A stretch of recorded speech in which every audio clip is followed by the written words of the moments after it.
മക്കളെ, ജെറുസലേം വചന കൂടാരത്തിൽ നിന്നും 3 മിനിറ്റ് പ്രാർത്ഥനയ്ക്കായി നമ്മൾ ഒരുമിച്ച് ചേർന്നിരിക്കുക.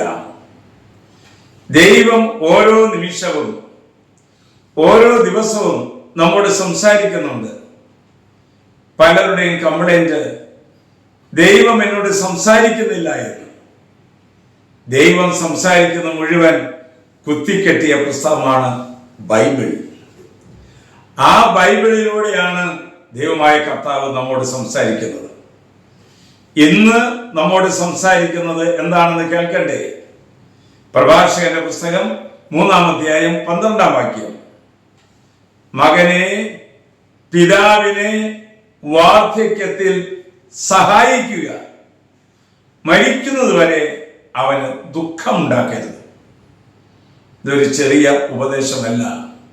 മാതാപിതാക്കന്മാരുടെ കണ്ണുനീര് വീഴ്ത്താതെ ജീവിക്കുന്ന മക്കൾ അനുഗ്രഹീതരാണ്.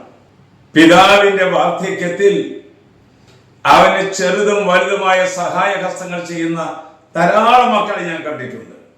സമയത്തിന് ഭക്ഷണം കൊടുക്കുന്നത്, വസ്ത്രം ഉടുപ്പിച്ചു കൊടുക്കുന്നത്, മരുന്ന് കൊടുക്കുന്നത് എന്ന് വേണ്ട വാർദ്ധക്യത്തിൽ നീ ചെയ്യുന്ന ഏറ്റവും നിസ്സാരമായ പ്രവൃത്തി മാതാപിതാക്കന്മാരെ ബഹുമാനിക്കുന്നതാണ്. നമ്മുടെ മാതാപിതാക്കൾക്ക് സന്തോഷവും അഭിമാനമുള്ള ഒരു മകനായി തീരുക എന്നുള്ളത് അത് ദൈവത്തിന്റെ ഹിതമാണ്.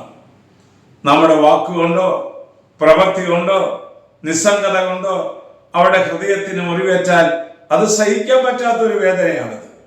അപ്പന്റെ അനുഗ്രഹം മക്കളെ എങ്ങനെയും പിടിച്ചു പറ്റാൻ നമ്മൾ തയ്യാറായേക്കണം.